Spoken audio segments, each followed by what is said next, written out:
오늘도 소중한 하루 잘 보내셨나요? 안녕하세요. 소중한 나날들입니다. 이 이야기는 기구한 운명으로 15년간 고통에 몸부림치며 살았던 한 여성과 과거를 후회하고 바로잡는 한 남성의 이야기입니다. 여러분이 사는 지역에도, 여러분이 일하는 곳에도 따뜻한 온기와 변화가 필요하지 않을까요? 여러분의 마음을 댓글로 편하게 나눠주세요. 이야기 듣고 계신 지역이나 마을 이름도 같이 남겨주시면, 아, 이 동네에도 이런 마음을 가진 분이 계시는구나 하고 저도 반가운 마음으로 인사드리겠습니다. 좋아요와 구독 눌러주시면 따뜻한 이야기를 더 자주 전해드릴게요. 그럼 오늘의 사연 시작해 보겠습니다. 겨울바람이 한강변을 매섭게 휩쓸고 지나갔다. 민재호는 검은색 캐시미어 코트 깃을 세우며 천막촌 입구에 섰다. 재단 이사장의 신분으로 사회공헌 프로그램 현장을 시찰하러 온 것이었지만 그의 마음 한편에는 늘 불편한 무게감이 자리하고 있었다. 이사장님, 이쪽입니다. 비서실장 강민수가 앞장서며 안내했다. 천막촌은 생각보다 규모가 컸다. 파란색과 회색의 낡은 천막들이 강변을 따라 줄지어 서 있었고 그 사이로 사람들의 삶의 흔적이 고스란히 드러났다. 민재호는 천천히 걸으며 주변을 둘러보았다. 추위에 움츠러든 사람들, 담요에 몸을 감싼 노인들, 그리고 희망을 잃은 듯한 공허한 눈빛들. 그때였다. 천막 사이 좁은 통로에서 한 여성이 목발에 의지한 채 비틀거리며 걸어 나왔다. 낡고 더러워진 패딩 점퍼, 헝클어진 머리, 그리고 한쪽 다리를 절뚝이는 모습. 민재호의 시선이 그녀에게 멈췄다. 처음엔 그저 불쌍한 노숙인 중 한 명이라고 생각했다. 하지만 그녀가 고개를 들어 햇빛을 가리는 순간 민재호의 심장이 멎는 듯했다. 혜경. 작게 흘러나온 그 이름은 바람에 실려 사라졌다. 하지만 민재호는 확신했다. 저 여자는 분명 강혜경이었다. 15년 전 그와 결혼했던 여자, 민석의 어머니, 그리고 모든 것을 잃고 사라진 여자. 민재호의 뇌리에 그날의 기억이 칼날처럼 스쳐 지나갔다. 빗길에 미끄러진 차, 아들 민석의 비명, 그리고 혜경의 절규. 사고 이후 모든 것이 무너졌다. 민석은 세상을 떠났고 혜경은 정신을 잃었다가 깨어난 뒤 그를 떠났다. 아니, 떠나도록 만들어졌다. 어머니 정수님의 차갑고 계산적인 결정에 의해. 이사장님? 강민수의 목소리가 들렸지만 민재호는 대답하지 못했다. 그의 시선은 혜경에게서 떨어지지 않았다. 혜경은 민재호 일행을 발견하고는 황급히 몸을 돌렸다. 목발이 얼어붙은 땅에 걸려 비틀거렸지만 그녀는 필사적으로 천막 속으로 사라지려 했다. 저 여자. 민재호는 무의식 중에 발걸음을 옮겼다. 주변의 만류도 비서들의 당혹스러운 시선도 그의 눈에 들어오지 않았다. 그는 혜경이 들어간 천막 앞에 멈춰섰다. 낡은 청색 천막. 바람에 펄럭이는 천 사이로 안의 모습이 어렴풋이 보였다. 혜경 씨. 민재호가 조심스럽게 이름을 불렀다. 천막 안에서 움직임이 멈췄다. 긴 침묵이 흘렀다. 민재호는 천막 입구의 지퍼를 천천히 내리고 안을 들여다보았다. 그곳에는 혜경이 있었다. 좁은 공간에 초라하게 펼쳐진 이불, 낡은 가방 하나, 그리고 구석에 놓인 목발. 혜경은 벽 쪽을 향해 앉아 있었다. 떨리는 어깨가 그녀의 두려움을 말해주고 있었다. 저를 보세요. 민재호의 목소리는 떨렸다. 15년 만에 재회. 그토록 찾고 싶었지만 동시에 마주하고 싶지 않았던 사람. 혜경은 천천히 고개를 돌렸다. 그녀의 얼굴이 드러났다. 민재호는 숨을 들이켰다. 과거 화려했던 그 얼굴은 온데간데 없었다. 깊게 패인 눈가의 주름, 거칠어진 피부, 그리고 생기를 잃은 눈동자. 하지만 분명했다. 그녀는 강혜경이었다. 당신, 누구세요? 혜경의 목소리는 쉬어 있었다. 그녀는 진심으로 민재호를 알아보지 못하는 듯했다. 아니, 알아보고 싶지 않은 것인지도 몰랐다. 민재호는 말문이 막혔다. 무슨 말을 해야 할까? 어떻게 설명해야 할까? 저는 민재호입니다. 그 이름이 입 밖으로 나오는 순간 혜경의 눈동자가 크게 흔들렸다. 그녀의 입술이 파르르 떨렸다. 목발을 움켜쥔 손에 핏줄이 튀어나왔다. 나가주세요. 혜경의 목소리는 차갑고 단호했다. 하지만 그 속에 담긴 고통을 민재호는 느낄 수 있었다. 그는 움직이지 않았다. 그저 혜경을 바라보았다. 15년간 짊어져온 죄책감, 후회, 그리움. 모든 감정이 한꺼번에 밀려왔다. 혜경 씨, 저는 나가라고 했어요. 혜경의 외침에 천막 밖의 사람들이 움직이는 소리가 들렸다. 민재호는 할 수 없이 물러났다. 하지만 그의 시선은 여전히 혜경에게 고정되어 있었다. 그녀는 고개를 떨군 채 온몸으로 거부의 메시지를 보내고 있었다. 민재호는 천천히 천막을 나왔다. 찬 공기가 얼굴을 때렸다. 그는 한참을 그 자리에 서 있었다. 비서들이 걱정스러운 눈빛으로 그를 바라보았지만 민재호는 아무 말도 하지 않았다. 15년 만의 재회는 이렇게 차갑고 고통스러웠다. 하지만 민재호는 알았다. 이것이 시작이라는 것을. 그는 더 이상 외면할 수 없었다. 혜경을, 과거를, 그리고 진실을. 다시 오겠습니다. 민재호는 천막을 향해 작게 속삭였다. 그리고 천천히 발걸음을 돌렸다. 한강의 겨울바람이 그의 뒤를 따라 불어왔다. 민재호는 사무실 창가에 서서 밤의 서울을 내려다보았다. 천막촌에서 돌아온 지 사흘이 지났지만 혜경의 모습은 그의 머릿속에서 지워지지 않았다. 그는 천천히 눈을 감았다. 그러자 15년 전 그날의 기억이 선명하게 되살아났다. 2010년 3월 15일. 민석의 8번째 생일이었다. 아빠, 빨리 와. 케이크 자르게. 민석의 맑은 목소리가 아직도 귓가에 맴돌았다. 당시 민재호는 재단의 중요한 거래를 마무리하느라 생일 파티에 늦었다. 혜경은 전화로 차가운 목소리로 말했다. 당신은 늘 그래요. 회사가 먼저고 어머니가 먼저고 우리는 항상 나중이죠. 그날 밤 민재호는 서둘러 집으로 향했다. 비가 내리기 시작했다. 혜경은 민석을 데리고 먼저 차를 타고 나갔다. 민재호를 기다리다 지친 아들을 위해 근처 레스토랑으로 향하던 중이었다. 그리고 사고가 일어났다. 민재호는 사무실 책상 서랍을 열었다. 오래된 사고 조사 보고서가 있었다. 15년간 수없이 읽고 또 읽었던 그 문서. 그는 떨리는 손으로 페이지를 넘겼다. 사고 시각 오후 8시 47분. 장소 강남대로 삼성역 인근 교차로. 사고 원인 빗길 미끄럼 사고. 운전자 강혜경.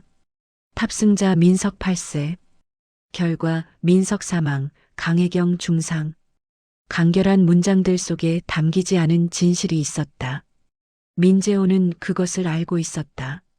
사고 직후 어머니 정수님이 움직였다. 재단의 이미지를 지키기 위해, 가문의 명예를 지키기 위해. 재호야, 이건 불가피한 선택이야. 언론이 알면 재단이 무너져. 내 아버지가 평생 일궈온 것들이 하루아침에 사라질 수 있어. 어머니의 목소리는 냉정했다. 민재호는 그때 저항하지 못했다. 아들을 잃은 슬픔에 잠겨 어머니의 말을 따랐다. 사고는 은폐되었다. 정확히는 축소되었다. 언론은 단순 교통사고로 보도했고 해경에 대한 조사는 형식적으로 끝났다. 민재호는 보고서를 덮고 다시 창밖을 바라보았다. 그날 이후 해경은 변했다. 병원에서 깨어난 그녀는 민재호를 보며 말했다. 당신이 왔더라면, 당신이 제 시간에 왔더라면. 그 말은 칼날이 되어 민재호의 가슴을 찔렀다. 해경은 옳았다. 만약 그가 제 시간에 집에 도착했다면 해경과 민석이 굳이 빗속으로 나가지 않았을 것이다. 모든 것이 그의 잘못이었다. 하지만 더 큰 비극은 그 이후에 일어났다. 어머니 정수님은 해경을 만났다. 민재호 몰래 병원 침대에 누워있던 해경. 다리 수술을 받은 지 사흘째였다. 몸은 깁스로 고정되어 있었고 진통제에도 가라앉지 않는 통증이 밤낮 없이 그녀를 괴롭혔다. 하지만 육체의 고통은 아무것도 아니었다. 민석을 잃은 아픔 앞에서는 해경은 잠을 잘 수 없었다. 눈을 감으면 사고 장면이 되살아났다. 빗길에 미끄러지는 차, 핸들을 꺾는 자신의 손, 그리고 뒷좌석에서 들려오던 민석의 비명. 엄마. 그 마지막 목소리가 귓가에서 떠나지 않았다. 정수님이 병실 문을 열고 들어왔을 때 해경은 천장을 멍하니 바라보고 있었다. 눈은 떠 있었지만 영혼은 이미 어딘가 멀리 가 있었다. 당신이 조용히 사라지면 치료비와 위자료를 주겠어요. 정수님의 차갑고 낮은 목소리. 해경은 고개를 돌려 그녀를 바라보았다. 눈물조차 말라버린 눈. 하지만 남으면 당신을 사고의 가해자로 만들 수 있어요. 아들을 잃은 슬픔에 빠진 민재호를 더 괴롭히고 싶지 않다면 떠나세요. 해경의 입술이 떨렸다. 무슨 말을 하려 했지만 목소리가 나오지 않았다. 그녀는 이미 스스로를 가해자라고 여기고 있었다. 민석을 죽게 한 사람, 남편의 아들을 빼앗은 사람, 살 자격이 없는 사람. 생각해 보세요. 당신이 여기 있으면 민재호는 당신을 볼 때마다 민석을 떠올릴 거예요. 그 아픔을 매일 겪어야 할 거예요. 정수님의 말은 칼날이 되어 해경의 가슴을 찔렀다. 그 말이 맞았다. 자신의 존재 자체가 민재호에게는 고통일 것이었다. 그날 밤 해경은 병실 창밖을 바라보았다. 6층 높이 뛰어내리면 모든 것이 끝날까? 하지만 그럴 용기조차 없었다. 그녀는 그저 살아 있었다. 숨을 쉬고 있었다. 하지만 이미 죽어 있었다. 민재호는 나중에야 그 사실을 알았다. 해경이 사라진 지 한 달 후 어머니의 비서가 실수로 서류를 건네주면서 진실이 드러났다. 민재호는 어머니와 격렬하게 다퉜다. 어떻게 그럴 수 있어요? 해경은 내 아내였어요. 아니, 과거형이 맞아. 이제 그녀는 너와 아무 상관없는 사람이야. 재단을 생각해. 내 책임을 생각해. 어머니의 차가운 말에 민재호는 무너졌다. 그는 해경을 찾으려 했다. 수소문하고 탐정을 고용하고 전국을 뒤졌다. 하지만 해경은 완전히 사라졌다. 마치 처음부터 존재하지 않았던 것처럼. 15년이 흘렀다. 민재호는 재단을 키웠다. 사회공헌 프로그램을 확대하고 자선사업에 뛰어들었다. 하지만 그 모든 것이 속죄의 의미였다는 것을 그는 알고 있었다. 민석에게, 해경에게, 그리고 자기 자신에게. 사무실 문이 열렸다. 강민수가 들어왔다. 이사장님, 그 건에 대해 보고 드릴 게 있습니다. 말해보게. 천막촌의 그 여성분. 신상을 조사했습니다. 강혜경 맞습니다. 5년 전부터 그곳에 거주한 것으로 확인됩니다. 민재호의 주먹이 떨렸다. 5년. 해경은 5년 동안 그곳에서 지냈다는 것인가? 그 전 10년은 어디서 무엇을 하며 살았을까? 더 조사해보니 사고 이후 여러 병원을 전전하다가 노숙 생활을 시작한 것으로 보입니다. 다리 부상이 완전히 회복되지 않아 일을 구하기 어려웠던 것 같습니다. 강민수는 잠시 멈췄다가 조심스럽게 덧붙였다. 그리고 정신과 치료 기록도 발견했습니다. 중증 우울증과 외상 후 스트레스 장애 진단을 받았다고 합니다. 여러 차례 자해 시도도. 민재호는 벽을 짚고 몸을 지탱했다. 혜경이 얼마나 절망했을지, 얼마나 자신을 미워했을지. 매일 밤 민석의 마지막 비명을 떠올리며 잠 못 이루었을 밤들. 거울을 볼 때마다 살인자라고 자신을 저주했을 순간들. 하루하루가 지옥이었을 것이다. 병원 기록에 따르면 몇 년간은 제대로 말도 하지 못했다고 합니다. 트라우마로 인한 선택적 함구증이었다고.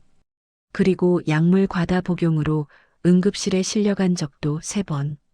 민재호는 눈을 감았다. 혜경은 3번이나 죽으려 했다. 3번이나 이 고통스러운 삶을 끝내려 했다. 하지만 살아남았다. 아니, 살아남아야만 했다. 왜냐하면 죽을 용기조차 빼앗긴 채로 15년간 민재호의 목소리가 갈라졌다. 15년간 그녀는 홀로 지옥을 견뎌낸 거군. 혜경이 15년간 얼마나 고통스러운 삶을 살았을지 상상조차 하기 싫었다. 매일 아침 눈을 뜰 때마다 왜 나는 아직도 살아있는가 묻고 거울을 볼 때마다 내가 죽였다 외치며 거리를 걸을 때마다 다른 아이들을 보며 민석을 떠올렸을 것이다. 겨울이면 얼어붙는 추위에, 여름이면 찌는 더위에, 아픔은 치료받지 못하고 배고픔은 견뎌야 하고 무엇보다 영혼이 갈기갈기 찢어지는 고통 속에서 그의 잘못이었다. 어머니의 잘못이었다. 그리고 무엇보다 그 시스템, 그 가문의 잘못이었다. 내가 직접 다시 가보겠네. 이사장님, 조심하셔야 합니다. 혹시 언론에 상관없어. 민재호의 목소리는 단호했다. 그는 더 이상 숨지 않을 것이다. 진실을 마주할 것이다. 그리고 혜경에게 물을 것이다. 그날 무슨 일이 있었는지, 왜 그렇게 급하게 나갔는지, 그리고 어머니가 정확히 무슨 말을 했는지. 민재호는 코트를 걸쳤다. 과거의 그림자가 그를 따라왔다. 하지만 이제 그는 그 그림자와 마주할 준비가 되어 있었다. 한강으로 향하는 차 안에서 민재호는 민석의 사진을 꺼내 보았다. 8살 소년의 밝은 미소. 그는 작게 속삭였다. 미안해, 민석아. 아빠가 너무 늦었구나. 차는 어둠 속으로 달려갔다. 진실을 향해. 민재호는 재단 본관 지하 자료실로 내려갔다. 새벽 2시. 건물에는 경비원 외에 아무도 없었다. 그는 오래된 파일 캐비닛 앞에 섰다. 2010년 3월의 기록들이 먼지를 뒤집어 쓴 채 잠들어 있었다. 손전등 불빛 아래 민재호는 하나씩 서류를 꺼냈다. 사고 당일의 언론사 연락 기록, 경찰서와의 통화 내역, 그리고 어머니 정수님의 비서가 작성한 상황 보고서. 그가 알지 못했던 진실이 서서히 드러나기 시작했다. 사고 발생 30분 후 정수님 이사장 지시로 긴급대책회의 소집. 참석자 법무팀장, 홍보팀장, 비서실장. 목표 언론 보도 최소화 및 재단 이미지 보호. 민재호의 손이 떨렸다. 사고가 난 지 불과 30분 만에 어머니는 이미 움직이고 있었다. 민석이 응급실에서 생사의 기로에 놓여 있을 때 재단의 이미지 관리가 먼저였다. 다음 서류는 더 충격적이었다. 주요 언론사 편집국장 5명과 개별 접촉 완료. 합의 내용 사고 보도 최소화, 재단 관련 부정적 언급 삭제. 대각 각 언론사당 광고비 2억 원 추가 집행. 민재호는 서류를 내려놓고 벽에 기댔다. 그의 아들이 죽어가는 동안 재단은 돈으로 진실을 묻고 있었다. 그리고 더 끔찍한 것은 자신도 모르게 그 공범이 되어 있었다는 사실이었다. 경찰 조사 관련 경찰서 교통과장과 협의 완료. 사고 원인을 단순 빗길 미끄럼으로 결론. 음주 및 과속 의혹 불식. 추가 조사 불필요. 민재호는 주먹으로 캐비닛을 쳤다. 둔탁한 소리가 지하실에 울렸다. 해경은 제대로 된 조사조차 받지 못한 것이다. 아니, 받을 기회조차 주어지지 않았다. 그는 계속 서류를 뒤졌다. 그러다 한 봉투를 발견했다. 봉인된 채로 보관되어 있던 문서. 겉면에는 극비 마이너스 강혜경 관련이라고 적혀 있었다. 봉투를 뜯는 민재호의 손이 떨렸다. 안에는 어머니와 혜경의 대화를 기록한 문서가 있었다. 2010년 4월 3일 서울성 모병원 특실. 정수님 마이너스 강혜경 면담. 정수님 민석이 죽은 건 당신 잘못이요. 혜경 아니에요. 제가 정수님 변명하지 마시오. 당신이 그날 서두르지 않았다면, 빗속에서 무리하게 운전하지 않았다면. 혜경 죄송합니다. 정말 죄송합니다. 정수님 사과로 되는 문제가 아니오. 하지만 내가 제안을 하나 하겠소. 당신이 조용히 사라진다면 이 모든 것을 묻어주겠소. 민재호는 문서를 읽으며 분노가 치밀어 올랐다. 어머니는 슬픔에 빠진 혜경을 협박한 것이다. 계속 읽어 내려갔다. 정수님 치료비 5억 원, 위자료 10억 원. 그리고 당신이 다시는 재호나 우리 가족 앞에 나타나지 않는다는 조건이요. 혜경 저는 돈이 필요한 게 아니에요. 정수님 그럼 뭐가 필요하오? 용서? 민석이를 돌려받는 건? 불가능한 일이요. 당신이 할 수 있는 건 사라지는 것뿐이요. 민재호의 눈에서 눈물이 흘렀다. 혜경이 얼마나 절망했을지, 얼마나 외로웠을지. 그녀는 아들을 잃은 슬픔과 죄책감에 짓눌려 있었을 것이다. 그런 그녀에게 어머니는 추가로 칼을 꽂은 것이다. 문서 마지막 부분에는 어머니의 최종 경고가 적혀 있었다. 정수님 만약 거부한다면 당신을 사고의 전적인 책임자로 만들 수 있소. 음주운전, 과속, 무면허 운전. 무엇이든 만들 수 있소. 우리 재단의 힘을 과소평가하지 마시오. 민재호는 서류를 바닥에 떨어뜨렸다. 이것이 진실이었다. 혜경은 떠나고 싶어서 떠난 게 아니었다. 쫓겨난 것이었다. 협박당하고 위협받고 결국 아무것도 가지지 못한 채 사라진 것이었다. 그는 다른 서류를 찾았다. 혜경의 퇴원 기록과 행적 추적 보고서. 어머니는 심지어 혜경을 감시했다. 강혜경, 퇴원 후 여관 투숙. 경제적 어려움으로 3개월 후 이동. 이후 쉼터 입소. 다리 부상 재발로 수술 필요하나 비용 부족. 2015년부터 노숙 생활 시작. 민재호는 무너져 내렸다. 바닥에 주저앉아 머리를 감쌌다. 15년간 혜경은 지옥 같은 삶을 살았다.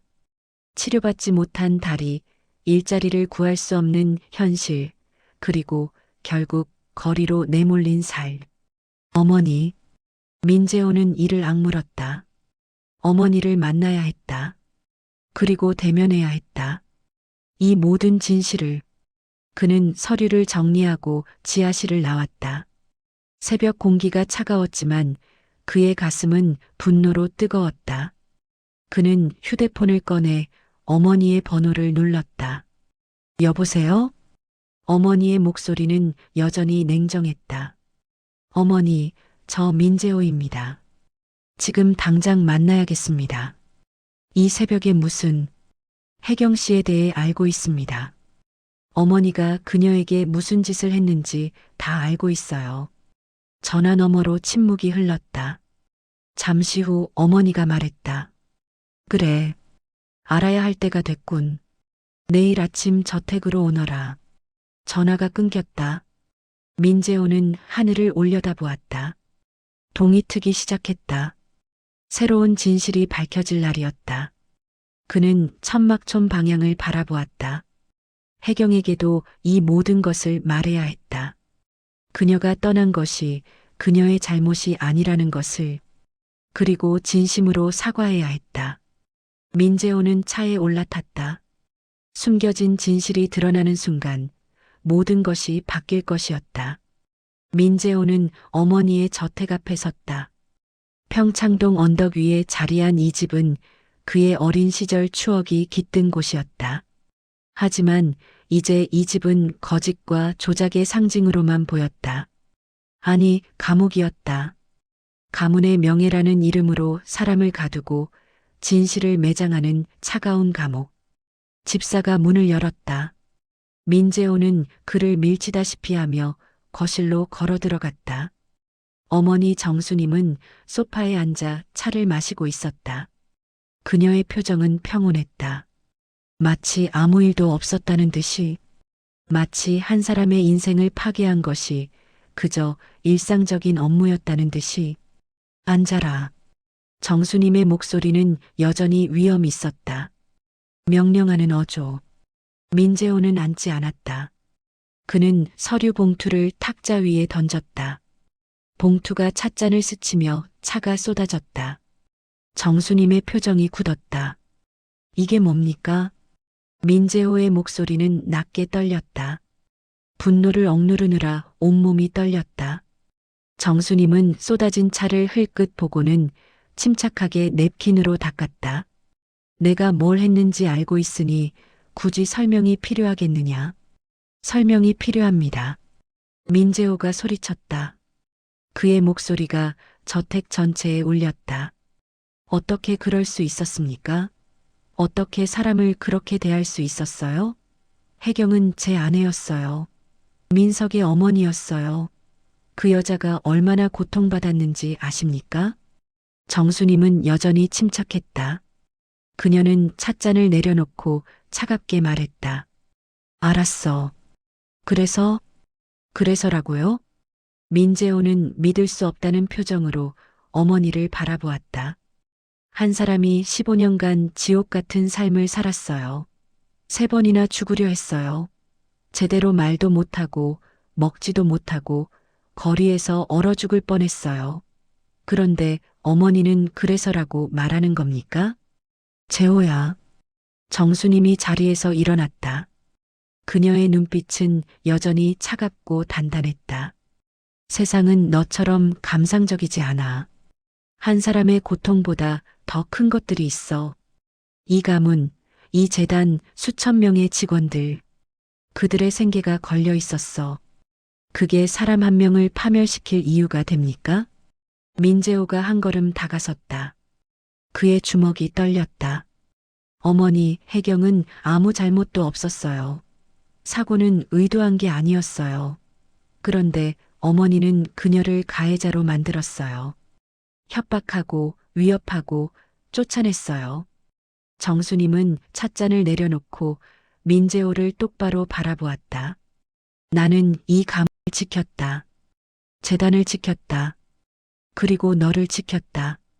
저를요? 저를 지켰다고요? 민재호가 비웃었다. 차가운 웃음이었다. 어머니는 저를 파괴했어요. 15년간 저는 매일 밤 악몽에 시달렸어요. 민석이가 죽어가는 꿈, 혜경이 울부짖는 꿈. 그게 저를 지킨 겁니까? 정수님은 창가로 걸어갔다. 등을 돌린 채 말했다. 재호야, 너는 아직도 모르는구나.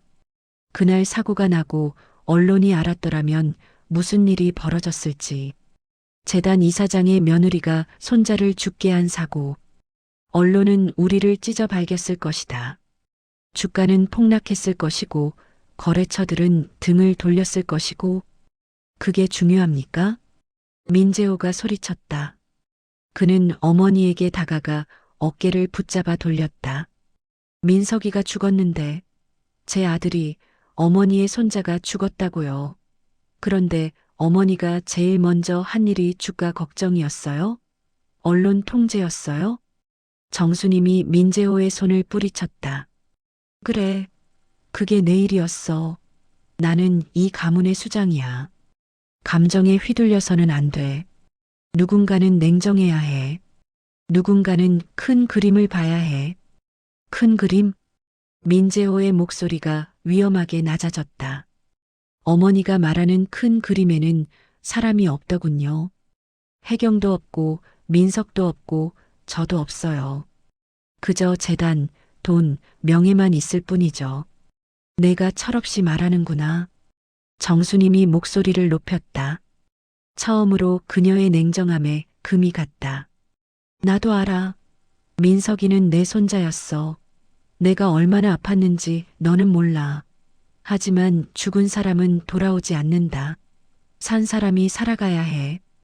그래서 해경은 버려도 된다는 겁니까? 민재호가 되물었다.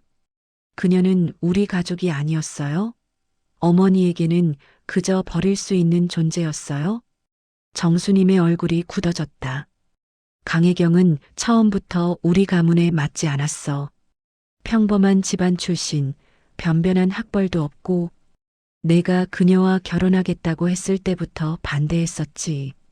그게 이유입니까? 민재호는 믿을 수 없다는 표정을 지었다. 어머니는 혜경을 처음부터 우리와 다른 사람으로 본 거예요? 그래서 쉽게 버릴 수 있었던 거예요? 다르게 말하지 마라. 나는 현실적이었을 뿐이야. 현실적? 민재호가 비웃었다. 사람을 계급으로 나누고 쓸모있고 없음으로 판단하는 게 현실적이라고요? 그건 비인간적인 거예요, 어머니. 민재호는 주먹을 쥐었다. 어머니의 냉혹함에 치를 떨었다. 어머니, 사람을 그렇게 판단하십니까? 혜경은 착한 사람이었어요. 민석이를 누구보다 사랑했고 저도 사랑했어요.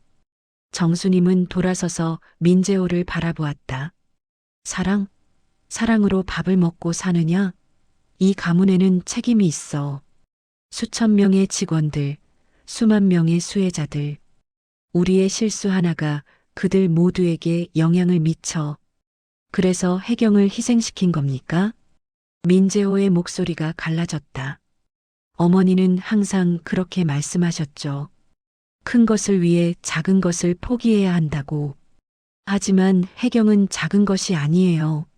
그녀는 사람이에요. 살아있는 인간이에요. 희생? 나는 그녀에게 15억 원을 제안했어. 정수님이 차갑게 말했다. 평생 편하게 살 수 있는 돈이야. 하지만 그녀는 거부했지. 그리고 스스로 떠났어. 그건 그녀의 선택이었어. 선택? 민재호가 허탈하게 웃었다. 어머니는 그녀를 협박했어요. 남아있으면 가해자로 만들겠다고 했잖아요. 그게 선택입니까? 그건 강요예요. 위협이에요. 나는 이 가문을 지켰을 뿐이야. 아니에요. 민재호가 소리쳤다. 그의 목소리가 터져나왔다. 어머니는 이 가문을 지킨 게 아니에요. 어머니 자신을 지킨 거예요. 어머니의 권력을, 어머니의 위치를, 어머니의 자존심을 지킨 거라고요. 정수님의 얼굴이 창백해졌다. 민재호는 계속했다. 해경이 남아있으면 어머니가 불편하니까 쫓아낸 거예요. 사고가 알려지면 어머니의 명예에 흠이 가니까 은폐한 거예요. 저도 마찬가지예요. 어머니는 저를 지킨 게 아니라 통제한 거예요. 어머니 말을 잘 듣는 아들로 만들려고. 재호야, 그 말을. 아직 끝나지 않았어요. 민재호가 어머니를 향해 다가섰다. 눈물이 그의 뺨을 타고 흘렀다. 저는 제 아들을 지키지 못했어요. 제 아내도 지키지 못했어요. 왜냐고요? 어머니 말씀만 들었으니까요. 어머니가 이게 최선이야라고 하면 그냥 따랐으니까요. 저는 그저 어머니의 꼭두각시였어요. 생각 없는 인형이었어요. 민재호는 무릎을 꿇었다. 바닥에 주저앉아 얼굴을 감쌌다. 15년간 억눌러왔던 모든 감정이 터져나왔다. 눈물이, 분노가, 후회가, 죄책감이 한꺼번에 쏟아졌다. 저는 남편도 아니었고 아버지도 아니었어요. 저는 아무것도 아니었어요. 정수님은 무너진 아들을 내려다보았다. 그녀의 손이 떨렸다. 무언가 말하려 했지만 입이 떨어지지 않았다. 그녀의 눈에도 미세한 흔들림이 일었다. 하지만 그녀는 여전히 강했다. 아니, 강한 척했다. 재호야, 그만하세요. 민재호가 고개를 들었다. 그의 눈빛은 결연했다. 더 이상 흔들리지 않는 눈빛. 이제 끝입니다. 어머니와 저, 이제 끝이에요. 정수님의 얼굴이 굳었다. 무슨 말을? 저는 더 이상 어머니의 아들이 아닙니다. 민재호가 일어섰다. 그는 어머니를 똑바로 바라보았다. 법적으로는 어쩔 수 없겠죠. 하지만 마음으로는 끝입니다. 저는 혜경을 찾아가서 모든 것을 말할 겁니다. 어머니가 뭘 했는지, 제가 얼마나 비겁했는지, 그리고 진심으로 사과할 겁니다. 그러면 재단은 어떻게 하려고? 내 책임은? 정수님의 목소리가 떨렸다. 재단은 제가 맡겠습니다. 하지만 어머니 방식이 아니라 제 방식으로 할 겁니다. 민재호는 천천히 문을 향해 걸어갔다. 더 이상 거짓은 없습니다. 더 이상 은폐는 없습니다. 더 이상 사람을 도구로 쓰지 않습니다. 그게 제 재단이 될 겁니다. 재호야, 너 지금, 그리고 어머니. 민재호가 문 앞에서 멈춰섰다. 뒤를 돌아보지 않고 말했다. 어머니도 선택하세요. 저와 함께 진실을 마주할 것인지 아니면 여전히 과거의 거짓 속에 머물 것인지 더 이상 중간은 없습니다. 정수님은 대답하지 못했다. 그녀의 입술이 떨렸지만 소리는 나오지 않았다. 민재호는 저택을 나섰다. 현관문을 나서는 순간 무거운 짐을 내려놓은 것 같았다. 그는 차에 올라 한강으로 향했다. 혜경을 만나야 했다. 그녀에게 모든 진실을 말하고 무릎 꿇고 사과해야 했다. 너무 늦었지만 그래도 해야만 했다. 저택 창가에서 정수님은 떠나는 아들의 차를 지켜보았다. 그녀의 눈가가 붉어졌다. 작게 중얼거렸다. 미안하구나, 재호야. 어미가 너무 많은 것을 망쳤구나. 하지만 그 말은 아무도 듣지 못했다. 겨울바람만이 저택을 휩쓸고 지나갔다. 민재호는 천막촌 입구에 섰다. 손에는 따뜻한 국과 빵이 든 봉지를 들고 있었다. 이번에는 재단 직원들도 비서도 없었다. 그는 홀로 왔다. 혜경의 천막 앞에 도착했다. 민재호는 잠시 망설이다가 천막 밖에서 조심스럽게 말했다. 혜경 씨, 저 민재호입니다. 음식을 가져왔어요. 그리고 할 말이 있습니다. 천막 안에서 움직임이 멈췄다. 긴 침묵이 흘렀다. 민재호는 기다렸다. 한참 후 혜경의 목소리가 들렸다. 두고 가세요. 직접 전해드리고 싶습니다. 필요 없어요. 그리고 혜경의 목소리가 떨렸다. 다시는 오지 마세요. 제발. 민재호는 가슴이 무너지는 것을 느꼈다. 하지만 물러설 수 없었다. 혜경 씨, 제발 저 좀 봐주세요. 15년 만입니다. 그래서요? 혜경의 목소리가 차갑게 변했다. 15년 만이면 뭐가 달라지나요? 민석이가 돌아오나요? 제 다리가 나아지나요? 제가 잃어버린 15년이 돌아오나요? 아니요. 하지만, 그럼 가세요. 당신을 보면 그날이 생각나요. 민석이가 죽어가던 그 순간이, 당신이 오지 않아서 우리가 빗속으로 나가야 했던 그날이. 민재호는 말문이 막혔다. 혜경의 말은 사실이었다. 반박할 수 없었다. 죄송합니다. 사과는 됐어요. 이미 수도 없이 들었어요. 당신 어머니한테서도. 혜경의 목소리에 도끼가 섞여 있었다. 미안하다고 하면 끝인가요? 죄송하다고 말하면 15년이 지워지나요? 민재호는 천막 앞에 주저앉았다. 차가운 땅이 그의 체온을 빼앗아갔지만 그는 움직이지 않았다. 저는 여기서 기다리겠습니다. 당신이 문을 열어줄 때까지 평생 기다리세요. 저는 안 열어줄 테니까. 1시간이 지났다. 2시간이 지났다. 민재호의 몸이 얼어붙기 시작했다. 손가락이 파래졌고 입술이 터졌다. 하지만 그는 자리를 뜨지 않았다. 3시간째 천막촌의 다른 사람들이 수군거리기 시작했다.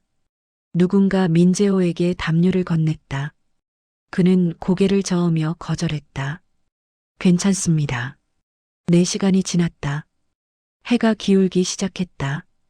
민재호는 말없이 앉아 있었다. 그저 기다렸다. 드디어 천막의 지퍼가 열리는 소리가 났다. 혜경이 목발을 짚고 나왔다. 그녀의 얼굴에는 분노와 슬픔, 그리고 지친 기색이 뒤섞여 있었다. 왜 이러세요? 혜경의 목소리는 지쳐 있었다. 이제 와서 무슨 짓입니까? 동정이에요? 죄책감 때문이에요? 민재호는 천천히 일어섰다. 그의 다리가 저려 휘청거렸지만 바로 섰다. 혜경 씨, 모든 것을 알게 됐습니다. 모든 거? 혜경이 비웃었다. 당신이 뭘 안다는 거예요? 제가 15년간 무슨 생각을 하며 살았는지 알아요? 매일 밤 민석이 얼굴을 떠올리며 울었던 것을, 거울을 볼 때마다 살인자라고 스스로를 저주했던 것을 알고 있습니다. 민재호의 눈에서 눈물이 흘렀다. 어머니가 당신에게 뭘 했는지, 어떻게 협박했는지, 그리고 당신이 왜 떠날 수밖에 없었는지, 자살 시도도 3번이나 했다는 것도, 말을 못하던 시기도 모두 알게 됐습니다. 혜경의 얼굴이 굳어졌다. 그녀의 손이 목발을 움켜쥔 채 떨렸다. 그걸 알아서 어쩌게요? 동정하러 온 거예요? 아니요. 민재호가 한 걸음 다가갔다. 혜경은 뒤로 물러났다. 가까이 오지 마세요. 혜경이 소리쳤다. 그녀의 목소리가 갈라졌다. 당신이 여기 있으면, 당신을 보면 제가 견딜 수가 없어요. 당신은 민석이 아빠예요. 제가 죽게 만든 아이의 아빠라고요. 혜경 씨, 저는 괴물이에요. 혜경이 울부짖었다. 15년간 억눌러왔던 감정이 터져나왔다. 저는 제 아들을 죽였어요. 제 손으로. 그날 제가 조금만 더 천천히 운전했더라면, 조금만 더 조심했더라면, 민석이는 지금 살아있을 거예요. 혜경은 목발을 던지고 바닥에 주저앉았다. 그녀는 얼굴을 감싸고 흐느꼈다. 15년간 쌓여온 죄책감, 고통, 분노가 한꺼번에 쏟아져 나왔다. 민재호는 무릎을 꿇고 혜경 앞에 앉았다. 아니에요. 혜경 씨. 그는 조심스럽게 혜경의 손을 잡았다. 혜경은 손을 빼려 했지만 민재호는 놓지 않았다. 당신은 괴물이 아니에요. 당신은 피해자예요. 아니에요. 혜경이 고개를 저었다. 눈물이 그녀의 얼굴을 적셨다. 저는 운전했어요. 제가 핸들을 잡았고 제가 민석이를 차에 태웠어요. 제 잘못이에요. 사고는 사고예요. 의도하지 않은 일이었어요. 의도하지 않았다고 해서 책임이 없어지나요? 혜경이 민재호를 똑바로 바라보았다. 그녀의 눈은 충혈되어 있었다. 저는 15년간 그 책임을 지고 살았어요. 매일 밤 민석이에게 사과했어요. 미안해, 엄마가 못나서 내가 죽었어라고. 그게 제가 할 수 있는 전부였어요. 혜경 씨. 그런데 이제 와서 당신이 괴물이 아니다라고 말한다고 뭐가 달라지나요? 혜경의 목소리에 분노가 섞였다. 15년이에요. 15년간 저는 지옥에서 살았어요. 거리에서, 쉼터에서, 차가운 겨울밤에 얼어 죽을 뻔하면서도 살았어요. 왜냐고요? 제가 죽으면 민석이를 기억할 사람이 없을까봐. 죽는 것조차 용서받지 못할 것 같아서.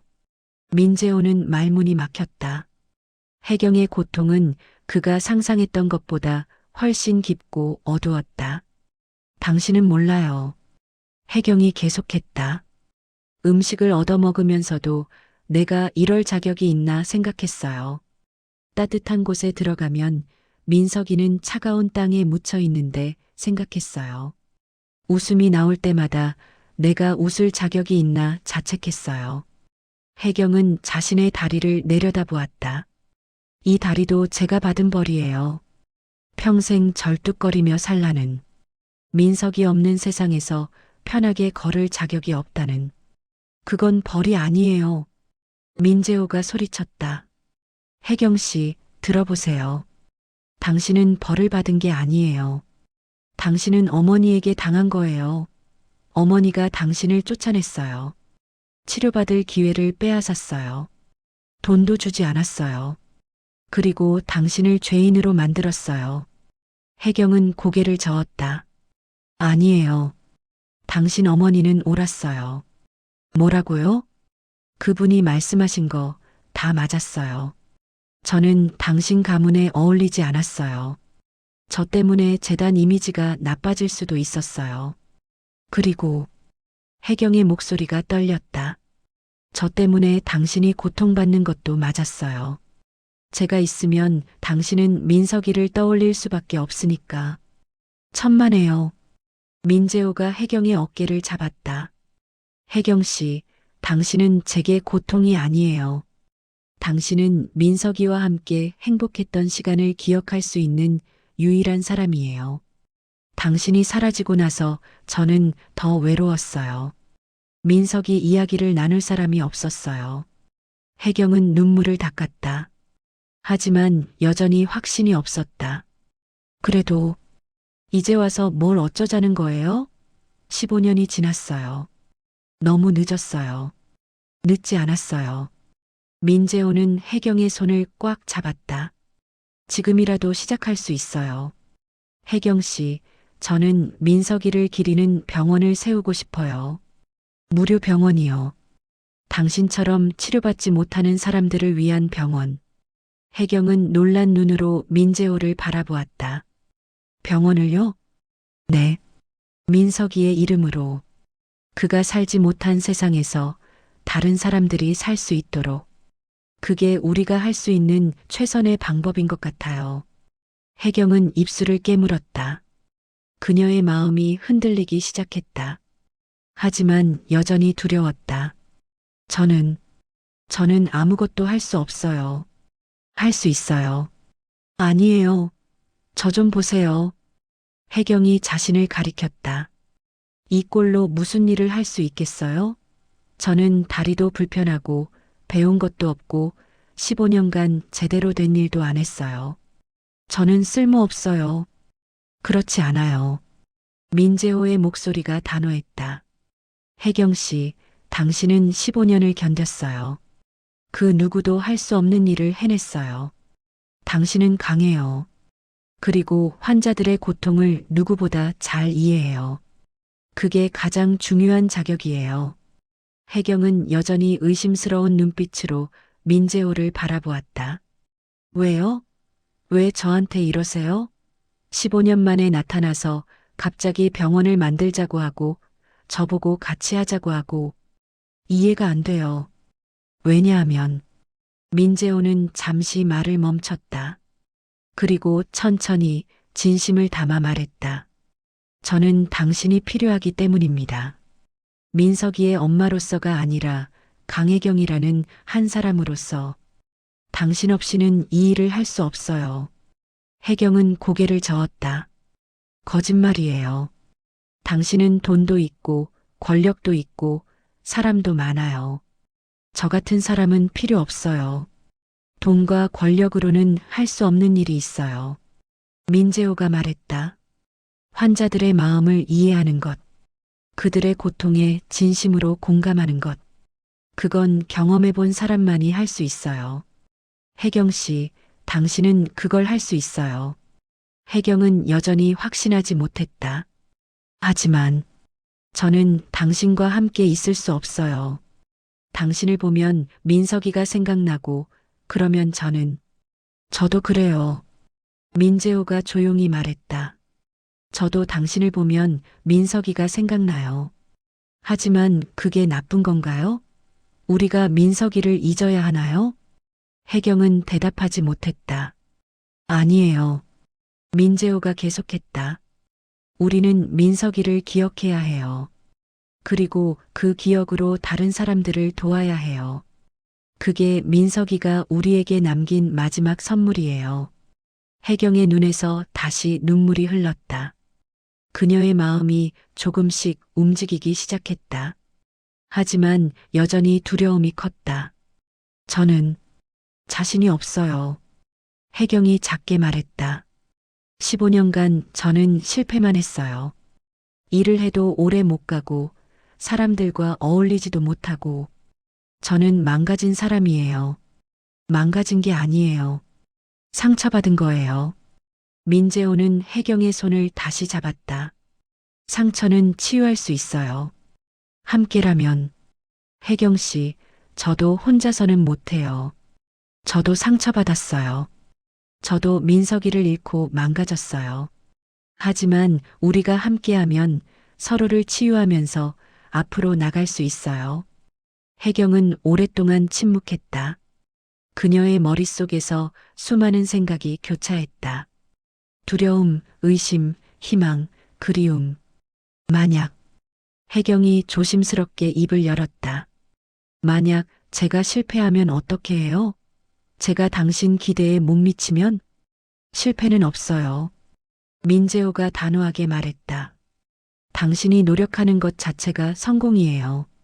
그리고 설사 뭔가 잘못되더라도 우리가 함께 해결하면 돼요. 하지만 혜경 씨, 민재호는 혜경의 두 손을 꽉 잡았다. 제게 기회를 주세요. 아니, 우리에게 기회를 주세요.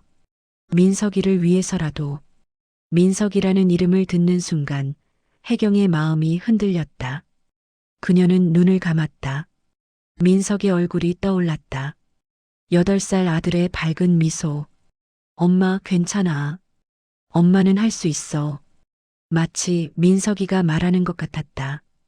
혜경은 눈을 떴다. 민재호가 진지한 눈빛으로 그녀를 바라보고 있었다. 시간을 주세요. 혜경이 말했다. 지금 당장은 답을 못하겠어요. 너무 갑작스러워요. 민재호는 실망한 표정을 지었지만 고개를 끄덕였다. 알겠습니다. 기다리겠습니다. 그는 주머니에서 명함을 꺼냈다.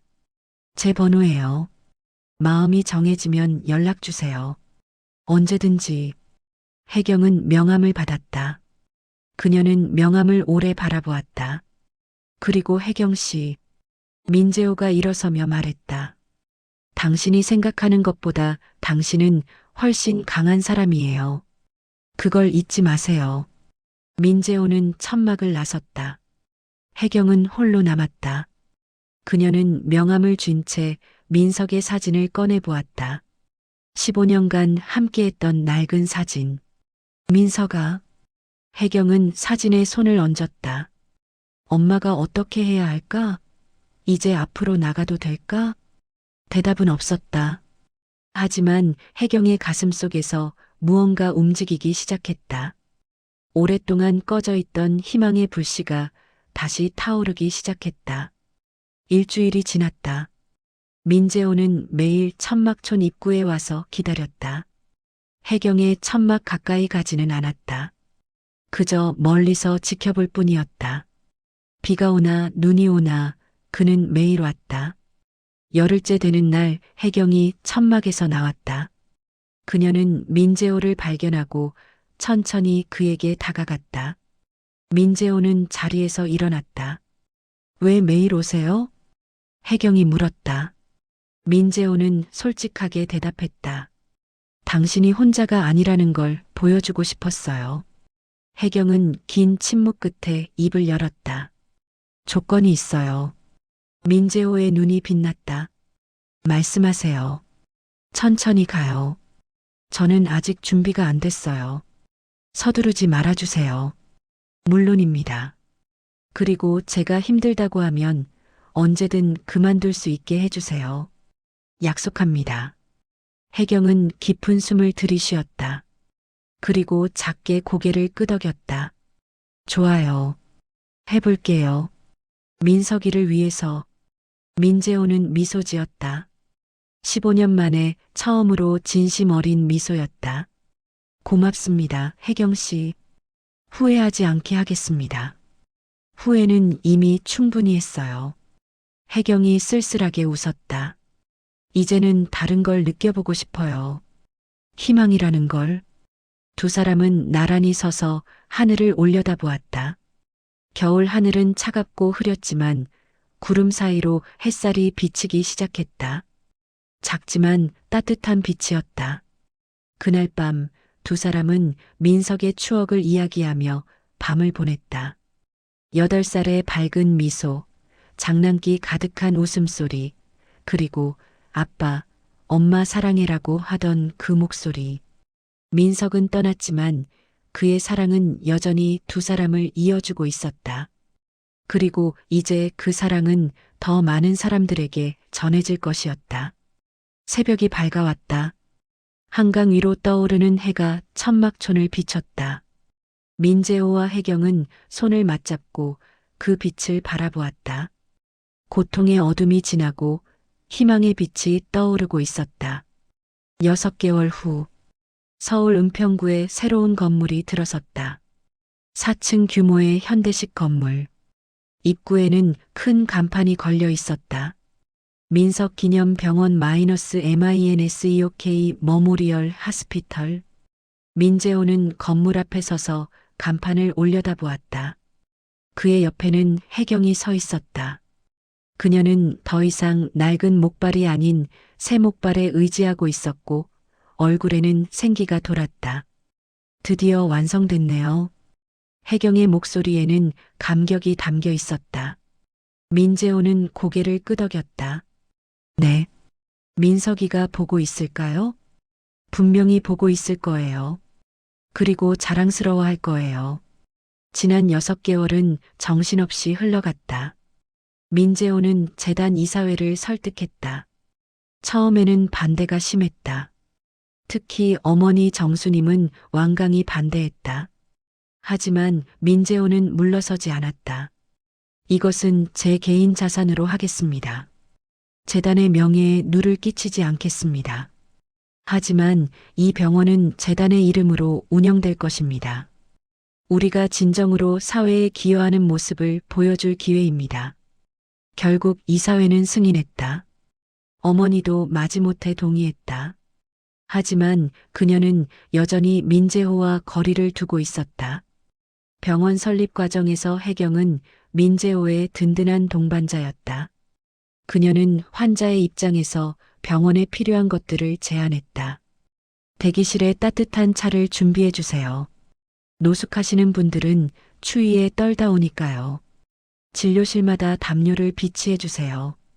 옷이 얇은 분들이 많아요. 약 처방전과 함께 영양제도 나눠드리면 어떨까요? 제대로 식사를 못하는 분들이 많거든요. 민재호는 혜경의 의견을 모두 받아들였다. 그녀의 제안 하나하나에는 15년간의 고통에서 우러나온 진심이 담겨 있었다. 병원에는 10명의 의사와 20명의 간호사, 그리고 15명의 자원봉사자가 함께했다. 민재호는 직원 채용 면접에서 한 가지를 강조했다. 이 병원은 돈을 버는 곳이 아닙니다. 사람을 살리는 곳입니다. 가난하다고, 집이 없다고, 보험이 없다고 외면받던 사람들에게 희망을 주는 곳입니다. 그 마음으로 일하실 수 있는 분만 함께 해주십시오. 모든 직원이 그 뜻에 동의했다. 그들 중 일부는 과거 의료 사각지대에서 고통받았던 경험이 있는 사람들이었다. 개원 준비를 하던 어느 날 혜경은 민재호에게 작은 상자를 건넸다. 이게 뭐죠? 열어보세요. 민재호가 상자를 열자 안에는 작은 사진 액자가 있었다. 민석이 7살 때 찍은 사진이었다. 환하게 웃고 있는 민석의 모습. 이 사진을 어떻게 가지고 계셨어요? 15년간 제 가방에 넣고 다녔어요. 가장 힘들 때마다 꺼내봤죠. 민석이 얼굴을 보면 조금이나마 버틸 힘이 생겼어요. 혜경의 눈가가 붉어졌다. 민재호도 목이 메었다. 이 사진을 병원 로비에 걸어요. 민석이가 이곳을 지켜봐 주도록. 좋은 생각이에요. 두 사람은 함께 로비에 사진을 걸었다. 그 밑에는 작은 명패가 있었다. 민석에게. 내가 우리에게 가르쳐 준 사랑으로 이곳을 채우겠다. 아빠와 엄마가. 개원식 전날 밤 민재호는 병원을 혼자 둘러봤다. 새하얀 복도, 깨끗한 진료실, 그리고 환자들을 위해 준비된 침대들.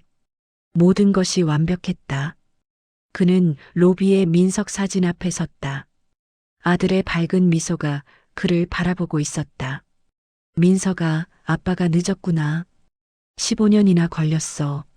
하지만 이제라도 아빠가 뭔가 제대로 하는 것 같아. 내 이름으로 사람들을 돕는 일. 이게 아빠가 할 수 있는 최선의 속죄야. 민재호는 사진에 손을 얹었다. 엄마도 많이 달라졌어. 다시 웃을 수 있게 됐고 희망을 가지게 됐어. 우리 둘 다 너 때문에 다시 살아갈 힘을 얻었어. 고맙다, 아들아. 뒤에서 발소리가 들렸다. 혜경이었다. 잠 안 주무세요? 혜경 씨도 못 주무시는군요. 두 사람은 나란히 민석의 사진을 바라보았다. 내일이면 시작이네요. 혜경이 말했다. 네. 새로운 시작이요. 민재호는 혜경의 손을 잡았다. 혜경은 손을 빼지 않았다. 지난 6개월 동안 두 사람은 서서히 가까워졌다. 처음에는 민석 때문에, 병원 때문에 함께했지만 이제는 서로가 서로에게 필요한 존재가 되어 있었다. 혜경 씨, 저는. 민재호가 말을 꺼내려 할 때 혜경이 먼저 말했다. 알아요. 저도 그래요. 두 사람은 서로를 바라보았다. 말하지 않아도 통하는 마음. 15년의 고통을 함께 겪은 두 사람만이 나눌 수 있는 교감. 천천히 가요. 우리에게는 시간이 있으니까. 혜경이 미소 지었다. 민재호도 고개를 끄덕였다. 다음 날 개원식이 열렸다. 많은 사람들이 모였다. 언론도 왔고 재단 관계자들도 참석했다. 그리고 놀랍게도 어머니 정수님도 나타났다. 민재호는 어머니를 보고 놀랐다. 정수님은 조용히 뒤편에 앉아 있었다. 그녀의 표정은 복잡했다. 후회, 자책, 그리고 아들에 대한 자랑스러움이 뒤섞여 있었다. 개원식 연설에서 민재호는 말했다. 이 병원은 제 아들 민석이를 기리기 위해 세워졌습니다. 민석이는 8살에 세상을 떠났습니다. 하지만 그의 사랑은 여전히 살아있습니다. 이곳에서 치료받을 모든 분들, 이곳에서 일할 모든 분들, 그리고 이 병원을 지켜볼 모든 분들 속에서 민석이는 계속 살아갈 것입니다. 박수가 터져 나왔다. 혜경은 눈물을 닦았다. 민재호는 연설을 마치고 테이프 커팅을 했다. 민석 기념병원 개원합니다. 새로운 시작이었다. 고통의 끝이자 희망의 시작. 민재호와 혜경, 그리고 민석의 이름은 이제 더 많은 생명을 살리는 빛이 될 것이었다. 1년 후, 민석 기념병원은 서울에서 가장 따뜻한 병원으로 알려져 있었다. 하루 평균 150명의 환자가 찾아왔다. 노숙인, 차상위계층, 외국인 노동자, 탈북민. 그 어디에서도 환영받지 못하던 사람들이 이곳에서는 존중받고 치료받았다. 민재호는 매일 아침 병원에 출근했다. 더 이상 재단 본사의 화려한 이사장실이 아니라 병원 3층의 작은 사무실이 그의 일터였다. 그는 재단 이사장 직함을 유지했지만 대부분의 시간을 병원에서 보냈다. 이사장님, 오늘 신규 환자가 23명입니다. 간호사 김소영이 보고했다. 민재호는 고개를 끄덕였다. 혜경 씨는 어디 계시죠? 1층 상담실에 계십니다. 새로 오신 분과 상담 중이세요. 민재호는 1층으로 내려갔다. 상담실 유리문 너머로 혜경이 한 노인과 이야기하는 모습이 보였다. 그녀는 더 이상 목발 없이 걸을 수 있었다. 6개월 전 수술이 성공적으로 끝났고 재활을 통해 거의 회복됐다.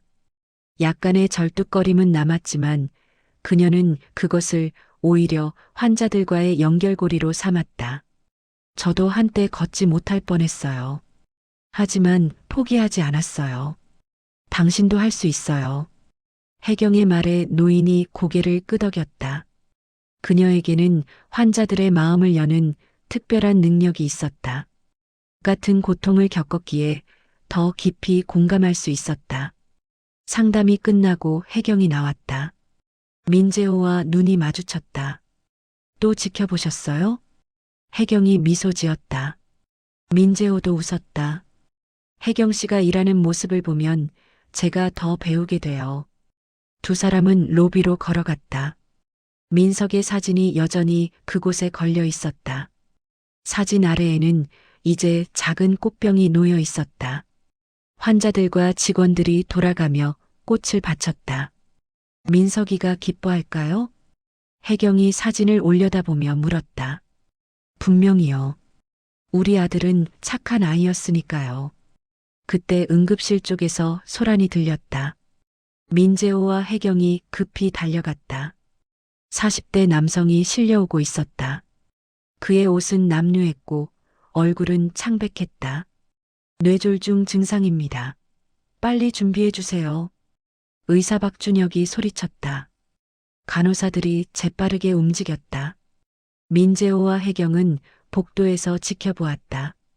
2시간 후 박준혁 의사가 나왔다. 다행히 골든타임 안에 도착해서 살렸습니다. 조금만 늦었어도 위험했을 겁니다. 잘하셨습니다. 민재호가 말했다. 박준혁은 피곤한 얼굴로 미소 지었다. 이사장님, 이런 순간을 위해 제가 의사가 됐나 봅니다. 다른 병원에서는 저 환자를 받아주지 않았을 거예요. 보험도 없고 돈도 없으니까요. 여기서는 모든 환자가 귀한 생명입니다. 혜경이 말했다. 박준혁은 고개를 끄덕이고 휴게실로 향했다. 저녁 무렵 민재호와 혜경은 병원 옥상에 올라갔다. 이곳은 그들만의 특별한 공간이 되어 있었다. 작은 벤치와 화분들이 놓여 있고 서울 하늘을 볼 수 있었다. 피곤하시죠? 혜경이 물었다. 민재호는 고개를 저었다. 아니에요. 오히려 이렇게 살아있다는 느낌이 듭니다.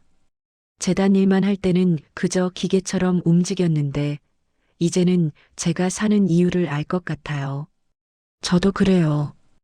혜경은 하늘을 올려다보았다. 15년간 저는 그냥 살아있는 게 다였어요. 아침에 눈을 뜨고 하루를 버티고 다시 잠드는 것. 그게 전부였죠. 하지만 이제는 달라요.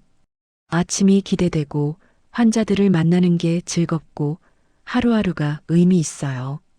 민재호는 혜경의 손을 잡았다. 이제 두 사람에게는 자연스러운 행동이었다. 혜경 씨, 저에게 물어볼 게 있어요. 뭔데요?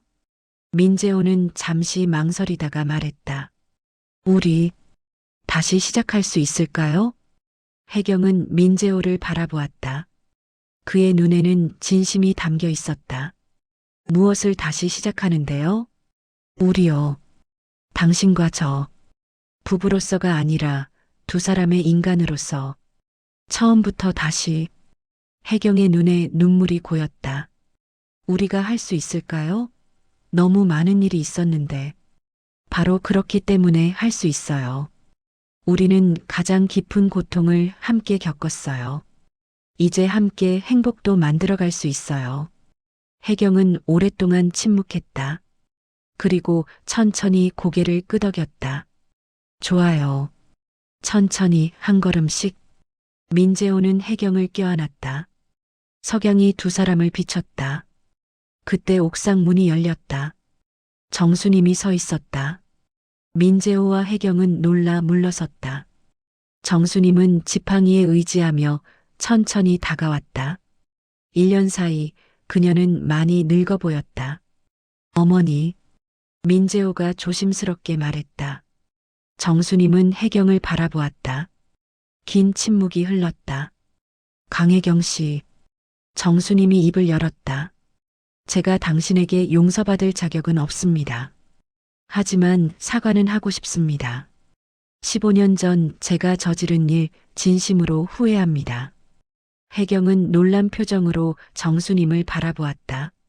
정수님은 계속했다.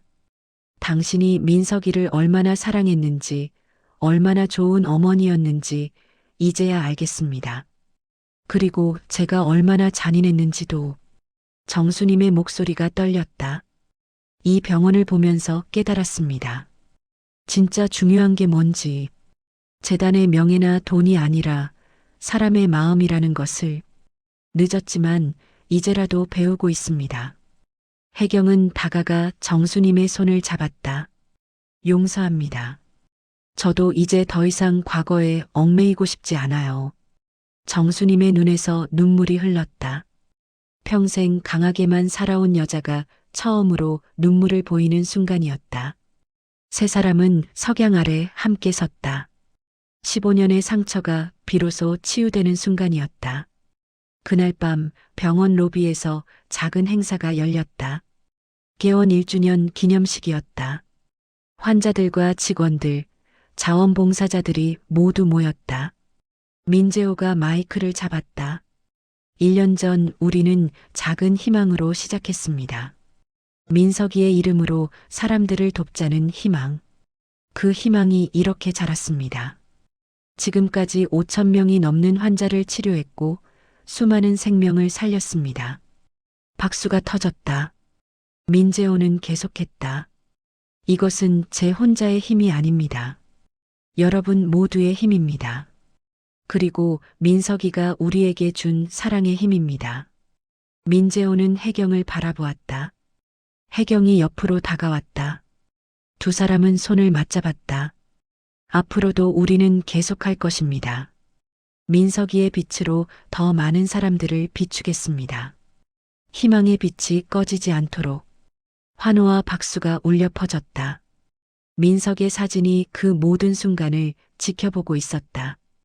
8살 소년의 미소가 이제는 수천 명의 희망이 되어 빛나고 있었다. 밤이 깊어갔다. 하지만 민석 기념병원의 불은 꺼지지 않았다. 그곳에서는 오늘도 생명이 살아나고 희망이 피어나고 사랑이 전해지고 있었다. 민재호와 혜경은 창가에 서서 그 빛을 바라보았다. 손을 맞잡은 채로 더 이상 과거의 그림자가 아니라 미래의 빛을 향해 함께 걸어가는 두 사람이었다. 어떠셨나요? 과거는 어둡지만 밝은 미래의 빛을 비추는 사연이었습니다. 좋아요와 구독 눌러주시면 따뜻한 이야기를 더 자주 전해드리겠습니다. 좋은 하루, 더 좋은 내일이 되길 바랍니다.